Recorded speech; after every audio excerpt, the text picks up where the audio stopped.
Namaskar, hello, and a very warm welcome to our 5-day online training on online financial security. My name is Tanvi Khurana. At this moment, you're watching us on eVidya channel number 6 to channel number 12. And this entire training is organized by CIET NCRT in collaboration with ISEA CDAC. Today is the day 5 of our online training, and so far we have discussed a lot of things regarding online banking and secured practices, be it investment scams, loan apps and security, digital wallets and mobile payment security, also online gaming frauds and digital financial transactions in the era of artificial intelligence. So today, being day 5, we are going to discuss Aadhar and digital financial transactions. This is going to be the topic of discussion for today. If you have any questions, any queries, please reach out to us and share your questions. You can share your questions by either calling us on our number, which is 8800440559, or you can email us. The email ID is training.helpdesk@ciet.nic.in. You can simply raise your questions through this email ID either within the time frame of this program or later on as well. And apart from this, you are watching us on our YouTube channel, that is NCERT Official. In the live chat box, you can write down your questions, your queries, and we have an expert. He'll be answering all your doubts within the time frame of this program. So towards the end, we'll be try and take up all the questions that are related to this topic for sure. So let me please introduce to you our guest for this program. He is Dr. Mohammad Misbahuddin. Sir, a very warm welcome to you. Good afternoon, everyone, and thank you, Tanviji, for inviting me for this session. Thank you. Good afternoon to you too, sir.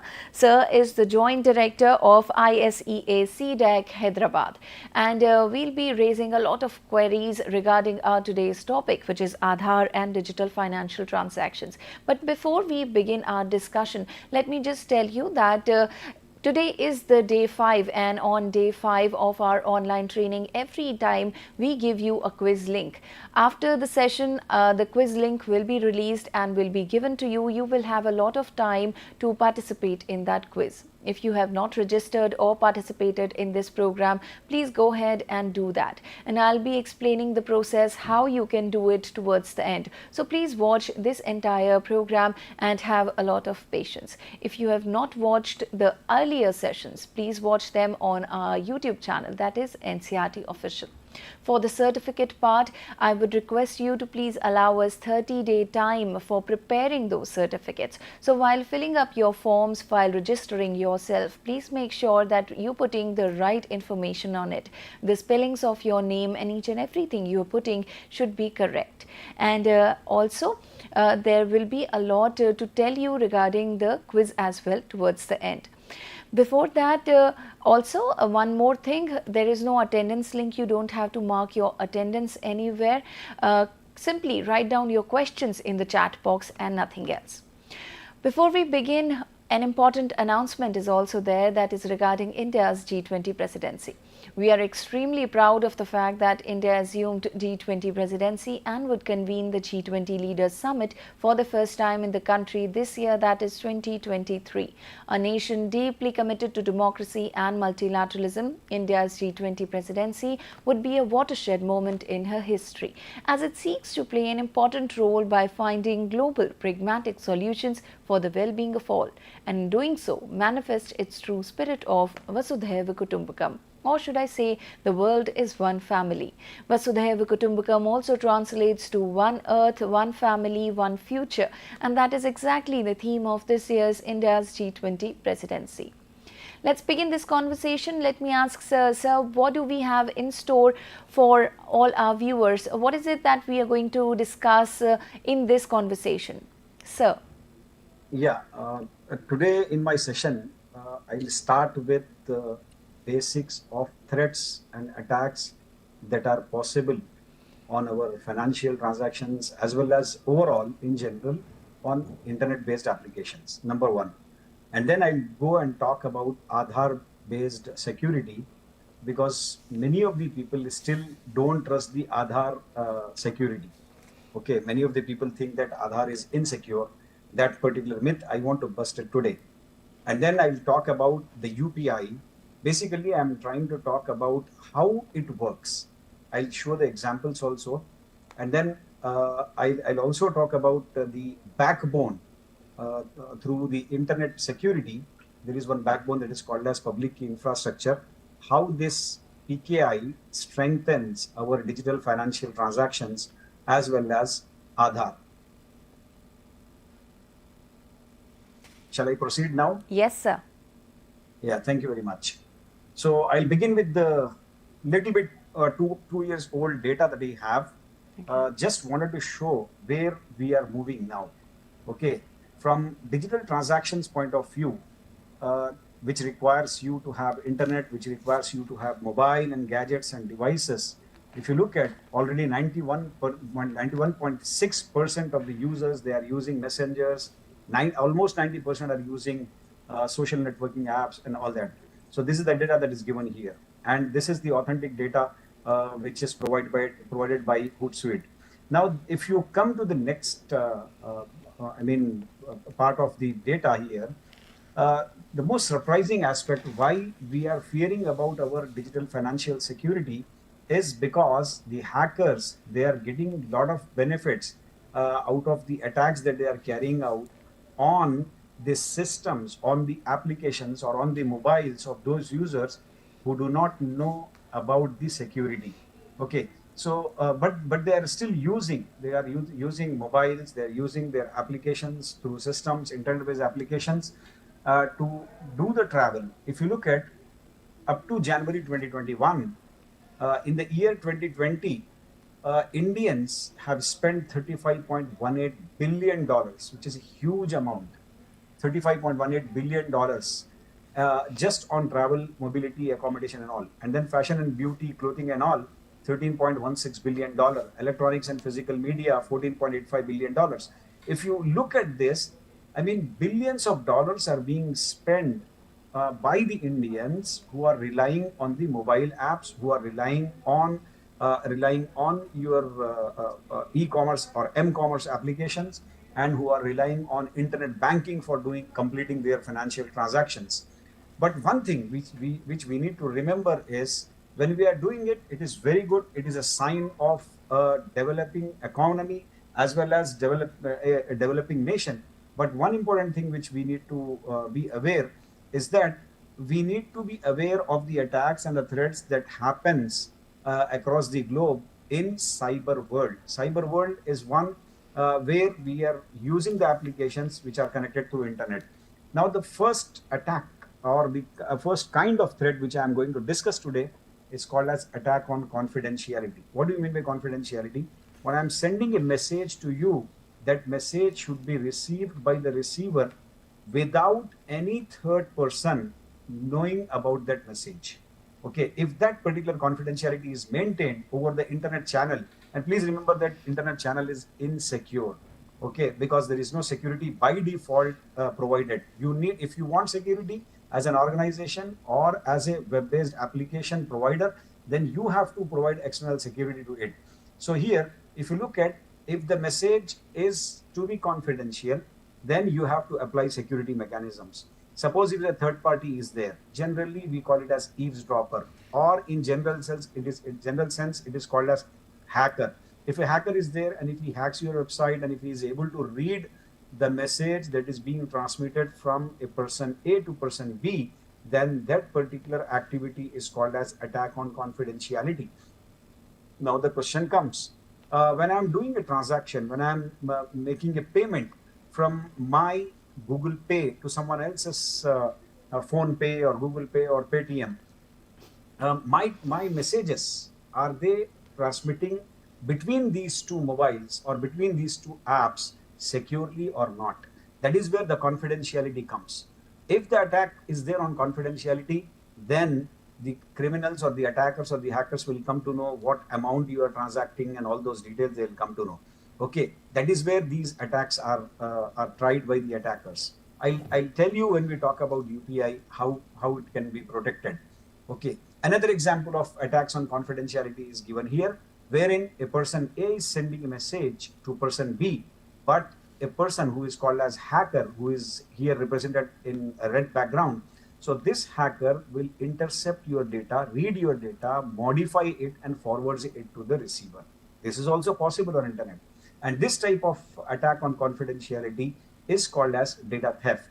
There is one more attack that is called as attack on integrity, where the criminal intercepts the data from the internet and modifies that particular message and forwards the modified message. Okay. Sorry for showing you the banned notes here. It's a quite old slide. So we are already are into the new denominations. Okay, so here the attacker, this sender of the message, he has sent a message saying that I want to deposit 1 lakh rupees in Viru's account. But the criminal here, who is the attacker, what he has done is he has modified this message and sent to the bank saying that deposit 1 rupee in Viru's account, while actually it should have been 1 lakh. 1 rupees in Viru's account and remaining 99,999 into the attacker's account. Here I am representing attacker as Gabbar here, just for understanding purpose. Okay, so this particular example is for breach of integrity of data. This also is possible. And the third one is breach of authenticity or attack on authenticity, wherein the attacker, which I'm naming him as Gabbar, what he is doing is he is sending a message to Jay saying that, oh Jay, I'm Viru. Now it is the responsibility of Jay to really ascertain the validity or authenticity of the person who is sending the message. He need to check whether the message is being received by Viru or Gabbar. Who is that? So this is also another type of attack. Okay, so these are the major attacks that happens. In internet-based communication or cyber world.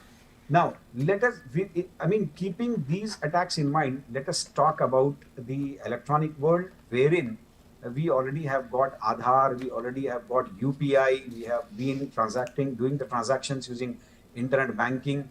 Okay, everything is in E or M format, like either it is e-service or it is mobile-based service.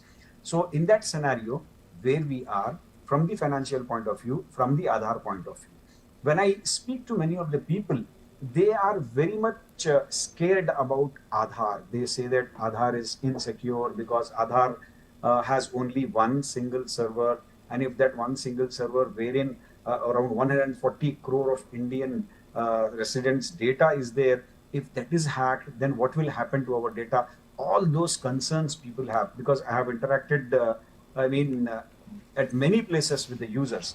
Now, let me try to clarify you that Aadhar is very secure. Okay, that you need to remember. And why I am saying it is secure, I'm not just telling, blindly, but I'll show you how Aadhar works. Before that, one important thing about the Aadhar security, which I would like to tell you is, please remember that there was a Supreme Court order a couple of years back, wherein it clearly mentioned that Aadhar is not mandatory for private institutions, banks, and telecom operators. Okay, you need to remember this. One important thing is even educational institutions.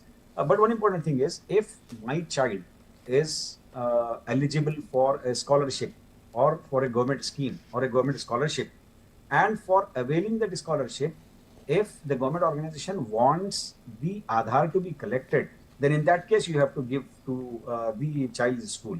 Okay. Whereas blindly, and if they are asking, they are saying that no, it is mandatory, you have to provide me Aadhar, then it is not mandatory. Remember that. Same is the case for telecom operators as well. And number two is, you should not distribute your Aadhar copies to everyone, because Aadhar, as per the Supreme Court verdict, Aadhar number comes under sensitive personal data. When the moment sensitive personal data term comes, that means that you need to protect, you need to take utmost care of that particular number. That is why if you can see, you might have seen a couple of examples wherein Aadhar issues the new PVC cards with masked Aadhar number. They will not display the number. Few of the numbers will be having a cross mark there, so that your number should not be exposed to the malicious entities. That is where Aadhar has come up with the concept called as virtual ID, which you are seeing on the screen. What is a virtual ID? Aadhaar number is a 12-digit number, whereas virtual ID is a 16-digit random number. Okay, and it is a temporary ID, while Aadhaar number is a permanent ID. So, what do you mean by temporary ID? Can I change this? Yes, you can change, but minimum 24 hours you have to keep that particular number with you. If you want to change on a daily basis, you can change. So, what do you mean by creating a virtual ID? If you have to give your Aadhaar number somewhere, then instead of the Aadhaar number, you can give the virtual ID in place of Aadhaar. That is accepted, and many of the application providers who are using Aadhaar based services, they have already incorporated this virtual ID concept. Okay, so if you give virtual ID, I hope that they will not deny.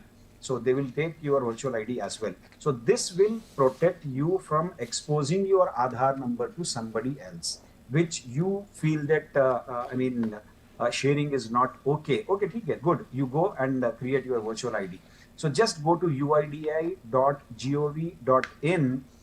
which is the UIDI website, and there you will have one option drop down list which is called as my Aadhaar services. Okay, so there you go and then you will find create virtual ID. Or if you download an Aadhaar app which is called as M Aadhaar, okay, it is available on your Google Play as well as Play Store, as well as iPhone ka app Store also. So it is available there, but you need to look at the app name, which is called as M Aadhaar, provided by Unique Identification Authority of India. So that particular app you download, and you will be able to do everything what you can do on Aadhaar website. It's a very beautiful app that they have developed. Okay, now coming to the next one, in this slide, if you can see here, I have given a screenshot of that. Okay, so you download M Aadhaar app, and then you have multiple options which you can play with. And this should be provided by Unique Identification Authority of India. Now, one more thing is, what about the privacy of my number and security of my number? Many of the people, they think that their biometric is there in Aadhaar database. People have also said very innocently that, sir, Aadhaar has captured my all 10 finger biometrics, as well as my iris and my face also, because face biometrics is also there. So everything they have collected. Am I safe? Yes, you are safe, because Aadhaar server is in the safe location, as well as from the perimeter security point of view also, it is very safe. The most important aspect is, if you are still thinking, because people have that doubt, okay, if that server is safe, but what about my biometric, which is there in someone else's control? Please remember that Aadhaar has introduced the concept of locking and unlocking. Okay, on this slide, you may be able to see this lock, unlock. So, what is the concept of this lock and unlock? You can lock your Aadhaar number also. You can lock your biometric as well. It is something like your bank lockers. Okay, wherein bank locker is similar example, not the same example. So here what will happen is, if you lock your biometric, even though your biometric data is in UIDI server there, okay, but still you are protecting it by locking that biometric by entering the OTP which comes to your mobile. So this is a security that Aadhaar provides. But one important thing is, whenever you want to use your biometric, let us say for Aadhaar authentication, you want to give your biometric, you have to unlock it first.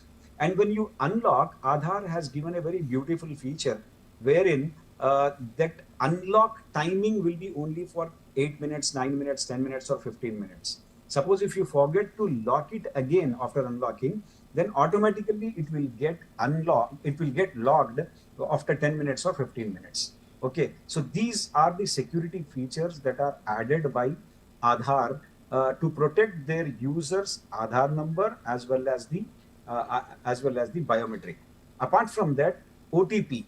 Many of the OTP related frauds also happen. So if you want to protect yourself from OTP related frauds, then what you can do is, you use this particular app. It has its own TOTP application, wherein you can generate your OTP on your mobile. There is no SMS that will come to you. Whenever you have to enter the Aadhaar OTP, you just open this app and you generate the OTP in your control and submit that OTP. So all these beautiful features are now added to Aadhar for protecting it. Now, coming to the mechanism of authentication, Aadhar does two types of authentication. Please remember, one is called as simple user authentication, wherein one is called as authentication service, another one is called as eKYC service. These are the two important services that Aadhar runs. So I'll just explain you with this diagram what is authentication service. I'll try to give the simplest example to you so that anyone who is watching this, having any background, even non-technical background, should be able to understand. We all know that we have public distribution systems, PDS systems, like ration shop, for example. If someone wants to collect ration, okay, and that particular ration shop is authenticating or validating the beneficiary using the Aadhar authentication, then he will ask you to provide your Aadhar card. Okay. So when you show the Aadhar, he will enter the Aadhar number there, or if you give the virtual ID, he will enter the virtual ID there. Once you enter the virtual ID, he may ask you to give the OTP which comes to your mobile, or he may ask you to give the biometric. Most importantly, biometric. So, for example, you have given your Aadhar number or virtual ID, and you have given the biometric. So, what happens? You please follow the cursor on my screen. Step by step, I'll explain you. So, this is the Aadhar holder. He has given the Aadhar number plus Aadhar biometric or OTP onto the authentication device here. This particular person is running a software provided by a sub AUA, authentication user agency. So basically, this entire building plus this particular person is nothing but a ration shop, just for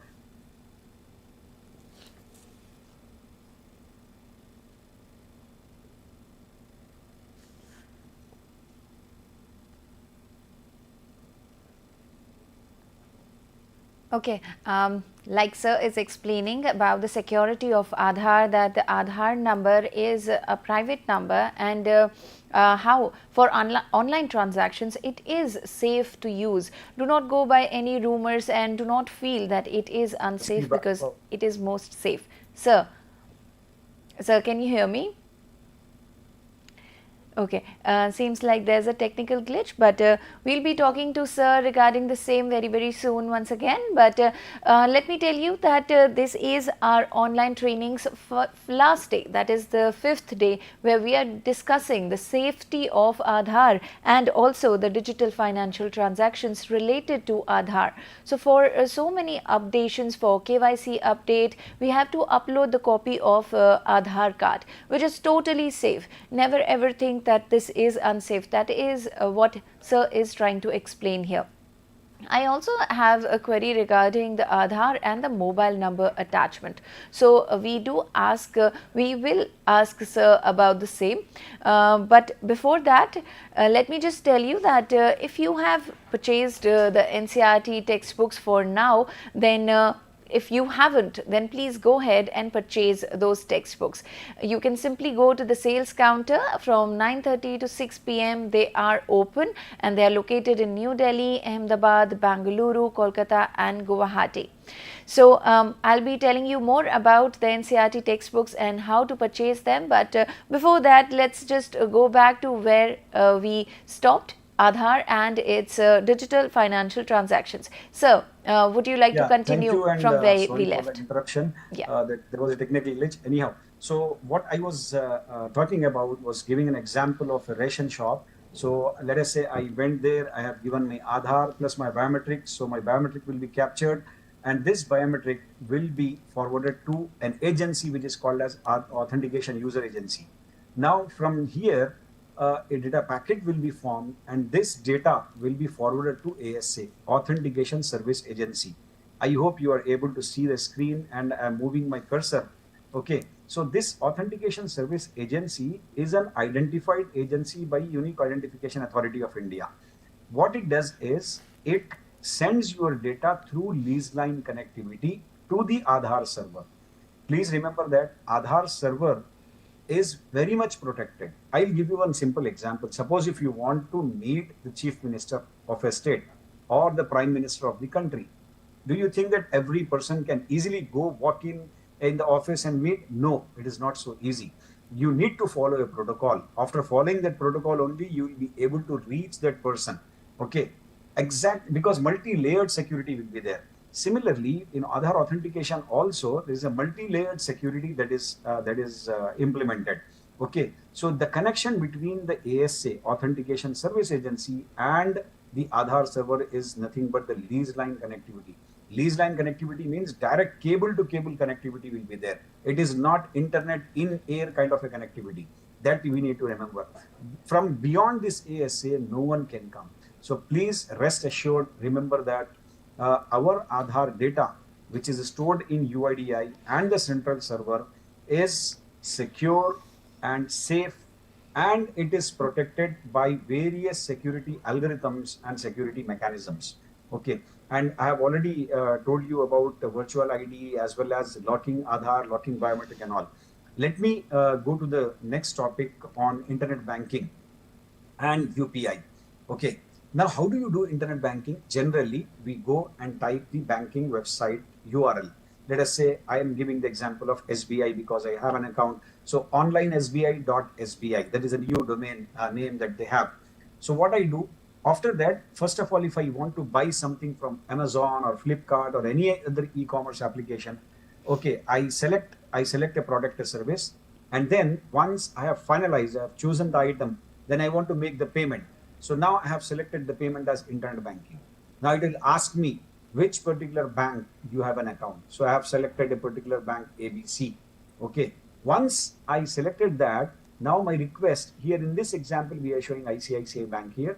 So this request is routed to the banking website. Now what the banking website will ask me, immediately it says that, okay, if you want to make the payment from your banking app, mobile app, which is there on your mobile, so you please enter the customer ID and MPIN. And then once you enter the customer ID, they will ask you for the OTP, which comes to your mobile.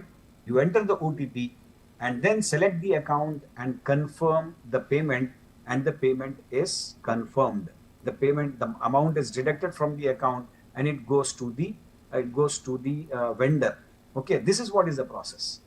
This process looks very simple, but what happens in the background here, these lines which you are seeing, okay, where I'm entering OTP, where I'm entering the account details and all that, what happens to that? Whether it is secure or not, yes, it is secure.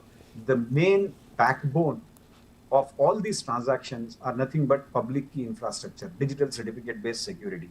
Okay. Similarly, when you come to unified payment interface, UPI, which is very famous, and because it is an indigenous application, indigenous architecture, and huge success.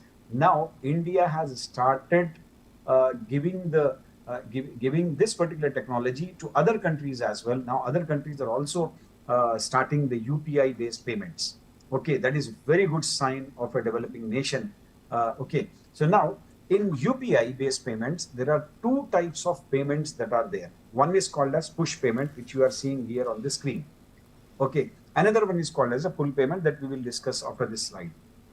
What do you mean by push payment? Okay, I am doing the transaction. Payer initiated P2P transfer. If you look at the details, it is called as payer initiated P2P transfer.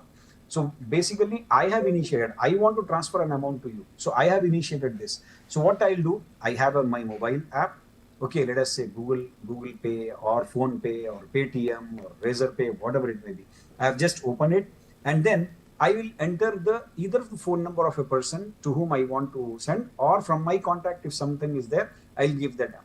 Okay, virtual payment address. VPA is nothing but virtual payment address. So what I'll do, I'll enter the amount that is to be paid, and I'll select the person's phone number or his UPI ID. Okay, so payer PSP. PSP is payment service provider. So what my payment service provider does is it collects all the details. Now the money is not yet transferred. We are just playing with the text. What happens in the background, that we are now discussing. Okay, payer PSP, this particular application, what it does is it sends the request to UPI, Unified Payment Interface, or NPCI, National Payment Corporation of India, NPCI. This is the gateway. It decides where the transaction, where the messages are to be sent. So when my request of UPI transfer is received by UPI gateway, now UPI gateway says that, okay, with this phone number, what is the account that is mapped. That is what is nothing but address resolution and authorization. So that goes to payee pays pay. Payee pays pay is to whom I am transferring, basically. If I am transferring to you, your payment service provider resolves my address and then get the authorization. Now my account details are being sent to UPI. What UPI does is it goes to my bank, debit that particular amount, and then it sends the status. The bank will send the status to UPI that yes, this much of amount is debited and will be transferred. And it will be credited to beneficiary account, and the status is returned to UPI, which is the gateway. Then UPI will send the status as returned. Okay. So this is how the payment happens. Okay. But during all these arrow marks, the transactions, the transmissions that are happening, is it secure? Many of the people ask. Is it secure? Yes, it is secure. Again, I am reiterating that is also PKI based security. What is PKI? I will cover in next 5-10 minutes. Now there is another one which is called as payee initiated P2P transfer, which is called as pull payment. Okay, you might have seen many of the times you might have done already. If you want to recharge your phone, okay, recharge the monthly bills or whatever. So what happens is you go to Airtel app, you go to Jio app, or you go to any other operator that you have. So you select that I want to recharge with this much of amount, or you want to buy the bus tickets through Redbus app. So what happens is it asks you to click on the, first of all, select the seats and all, and then click on the payment. When you select Google Pay, what happens is it tells you to go to your Google Pay app and then open that app. When you open that app, you see one message saying that you have to pay, let us say, 1,000 rupees for confirming this ticket. So what do? You get the pay button and you click on that and you enter your UPI PIN and your payment is done. And here, when you come back to this app, bus reservation app, your ticket is already booked. So what has happened in the background? So what has happened is, let us start with this. Okay, what I did, enter the payer VPA, which is virtual payment address and send collection request. What happens is the payee PSP, payee is my payment service provider, sends a request to UPI. So what happened here is, the moment I selected my seat and clicked on Google Pay for making the payment for reservation of my seat, immediately the request from my app, the Redbus app, goes to Google Pay. Okay, so first of all, what the Redbus app will do, it resolves my address. It says that this is the phone number. With this phone number, what is the account that is mapped? Okay, so it asks UPI. I don't know what is that. So what UPI does? Okay, can you ask the payer to enter the PIN number and request sent to UPI? Yes. So the PIN number will be entered, and then what happens is the amount will be debited and the details are updated and the status is returned. That is how it happens. So if you look at both the examples in the previous one, wherein payer initiated is the one where I am transferring amount to you by selecting your phone number or your UPI ID. Whereas the payee initiated P2P transfer is the one wherein we are being redirected from a particular app to the Google Pay, and in the Google Pay, you are seeing that you have to make the payment. That is what is payee initiated P2P transfer. Here is the example screenshot that I have put here. Okay. So like here, you have entered the UPI ID on the merchant's website, and you saw on your UPI app, Google Pay or Phone Pay, that you have to pay this much of amount. This is pay initiated. Okay, so this is payer initiated. Then you enter the UPI PIN and your transaction is success. So these are the examples of UPI payments. Now let us discuss for next 10 minutes what is the backbone of trust in e-transactions. See, I have explained you about Aadhar security and Aadhar transactions. Your Aadhar number is taken and then it is forwarded, it is being authenticated and sent back. Similarly, in internet banking, you are transferring the amount, and UPI also you are transferring the amount. It is very simple for us, but what happens in the background from the security perspective? Everywhere PKI is used, public key infrastructure, public key cryptography is used. What is PKI? PKI is a complete ecosystem. Okay, so PKI is a technology basically which is based on public key cryptography, and its implementation, many of the solutions are there. Okay, and PKI is based on standards, international standards. And from the policy perspective, PKI is being supported by Information Technology Act 2000 and its amendments 2008. So we have a policy also. So we have legal validity in the court of law with this particular technology. Okay, if anything wrong happens using this technology, then we have the legal validity in the court of law. So these are the details about this. What is this PKI, public key infrastructure? Public key cryptography is also called as asymmetric key cryptography, with the name you are seeing on the screen. Asymmetric key. Asymmetric means two things are not similar. Here, I'll just briefly give you an example. Generally, we have seen locks with one key for locking as well as unlocking. Our door locks are there. Okay. So we have only one key which is used for both locking as well as unlocking. Okay. That particular similar technology in digital world is called as symmetric key cryptography. Now we are talking about asymmetric key cryptography. What is asymmetric key cryptography? Asymmetric means two different keys will be there. For example, you might have seen the car remote. Okay, that car remote will have two buttons, one for locking, second one for unlocking. The same button will not be used for locking and unlocking. Two different buttons are there. One exclusively for locking, the second exclusively for unlocking only. If your car is locked and you are keeping on pressing lock button for opening the door, it will not open because the functionality is exclusive. Similarly, exactly similar kind of example is in digital world is asymmetric key cryptography, wherein there will be two keys. One key is called as public key, and the second one is called as private key. On the screen you can see one is called as public key, second one is called as the private key. If you lock anything, lock in the sense encrypt. So I'm just talking in the layman's language, simple language, so that everyone understands. If one key is used for locking your data, then the second key is to be used for unlocking your data. This is what is the concept behind asymmetric key cryptography. The beauty of this particular technology is two keys will be used, but both are not related to each other. Like a pair of shoe. Two shoes are there. Okay, two shoes are there. It is called as pair of shoe, but one you have to wear in right leg and one you have to wear in left leg. Symmetry will be there, size will be same, color will be same, pattern, everything will be same, but the left one you cannot wear it in right and the right one you cannot wear it in left. Similarly, there are two keys, one is public key and the other one is private key. With this public key, you can provide the confidentiality of the data, whereas using private key, the authenticity, integrity, and non-repudiation, which I was talking about in the beginning, these properties can be achieved using private key. So these keys are there to protect your data of digital transactions, any transaction you take. And if you really want to look at how that key looks like, it is there on the screen. The private key looks like this and the public key looks like this. Not the symbol of the key, but the numbers that we are seeing. Since we cannot remember these numbers, okay, we have human memory limitation. We cannot remember our own passwords. So we cannot remember these keys.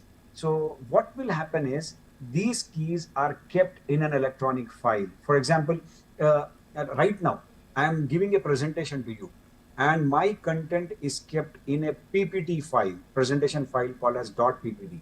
Let us say if you create your biodata or resume, what you will do, you will have your data in a Word file, docx, or you will have in PDF format. So that is an electronic document. Similarly, a special kind of electronic document comes, which is called as .crt file, certificate file, .crt.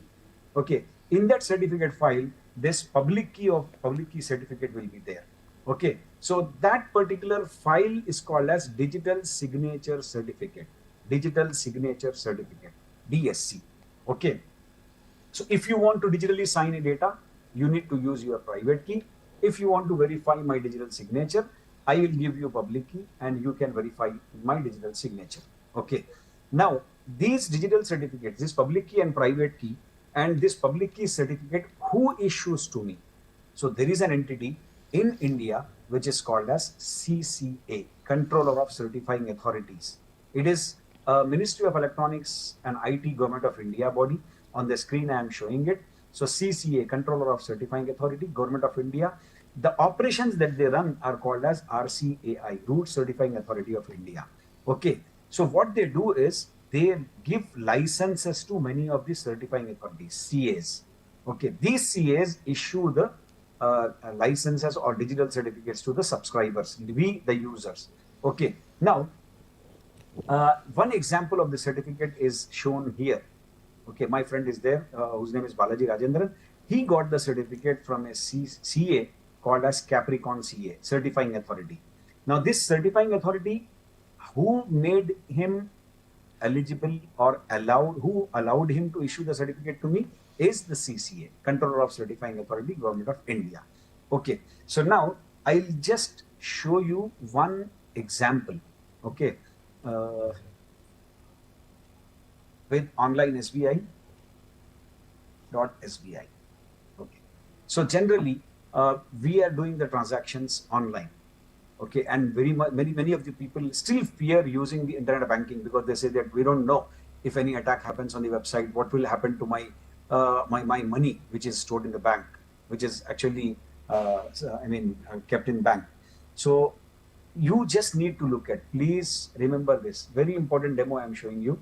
Okay, you just see here one lock symbol is there. Okay, click on that lock symbol.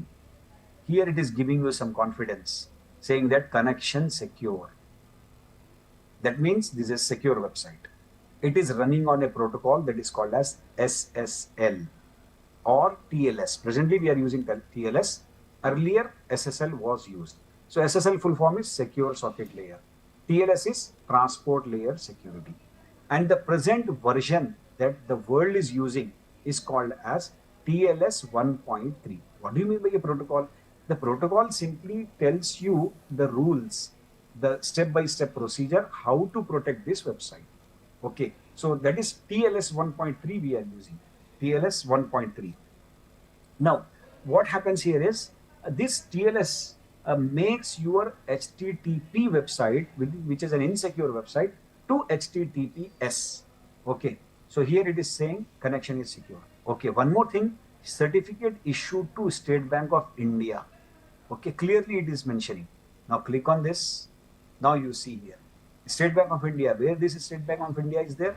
Mumbai, Maharashtra, India. And this is verified by DigiCert Incorporated. Now, one important thing that you need to remember is, if a criminal or a hacker or a cyber criminal is trying to run a website which is called as a phishing website. Phishing website is generally very much similar or exactly similar to the original website of SBI. You will not be able to figure out. Instead of online, ONLINE, they will write 0NLINE. Okay, we'll be fooled. So let us say I received a mail saying that, and that mail has come from 0NLINE, online. I am reading it as online, but it is not online. So I received a mail which is telling me that your account is hacked, immediately change your password. So I will be really terrified because that is my financial data and financial website. So immediately I click on that link. I have not figured out whether it is 0 or O. And then I have directly come to that particular link. So that is an attacker's link. Okay, that is where this particular website is very important. This particular TLS certificate, which runs HTTPS protocol, is very much important. So you have to see, before doing any transaction, you must see whether this particular website is running on HTTPS or not. If it is running on HTTPS, whether the connection is secure or not. If the connection is secure, whether the bank name with details are given or not. Because these digital certificates are called as EVSSL certificates, Extended Validation Certificates. Okay, if it is not there, then I recommend that think twice before doing the transaction. Okay, so I would like to stop here and take the questions if anyone has.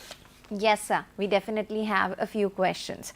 So, Yeah. one would be, and that when Aadhar was introduced, and later on the government announced that you can link the Aadhar with your phone number, and there were a lot of rumors that this is not safe and the government will misuse our mobile numbers and something or the other will happen. Though nothing happened, they were rumors, but despite these rumors, many of them got scared and they did not link these two things. So please highlight a few points that is it actually secure, and the ones who are left with, can they actually link these two?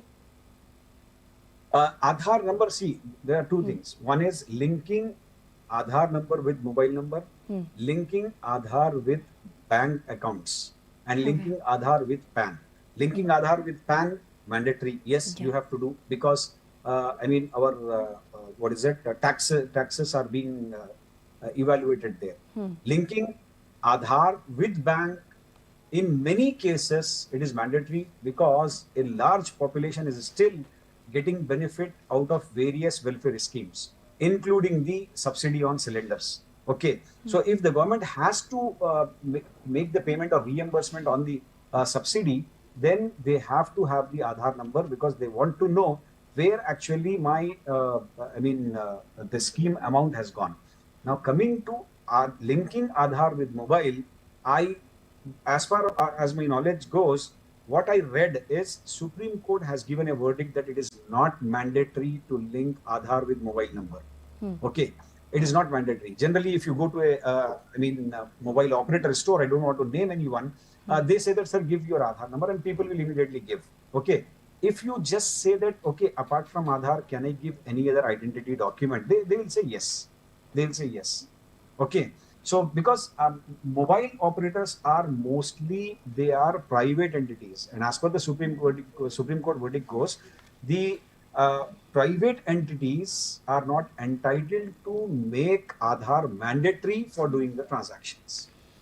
Okay, so you were saying that Aadhaar is not a compulsory identity proof for certain things. Yes, yes. Okay. If voluntarily, if I am showing, no one is stopping me.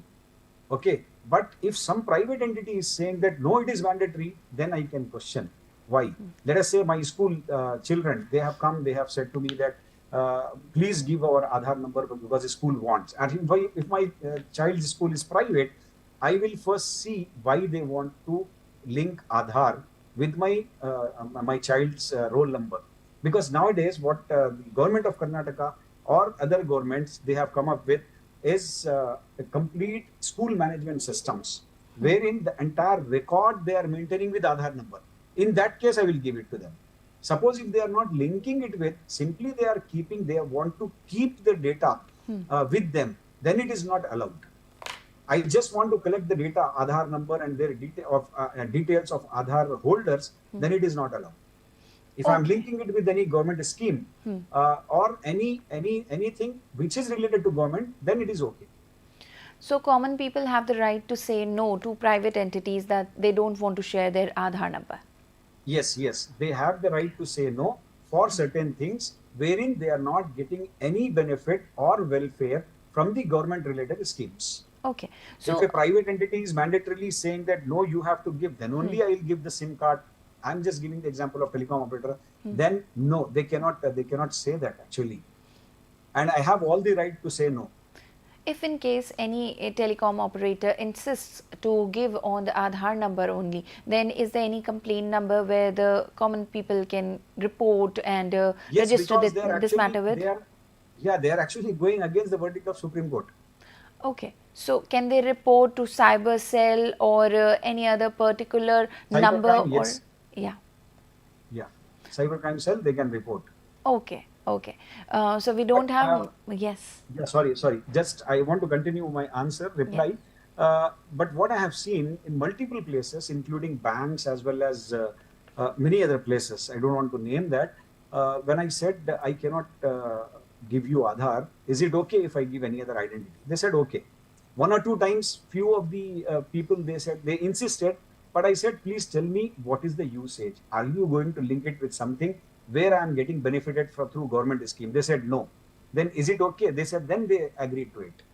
So I don't think that anyone can make it mandatory unless and until it is government welfare scheme. Yeah. Okay. So, as we don't have much time left, we would love to question you on a lot of things because we have a lot of doubts and our viewers are also asking a lot of questions. But could you please wrap up the conversation and conclude what you're talking about?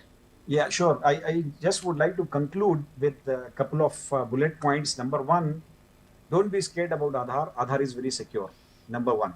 And number two, our UPI system is very robust, and it is being accepted by the other countries also, and they want to now implement UPI type of transactions and financial transactions in their own countries. So we are number one in that. We should be very happy about that.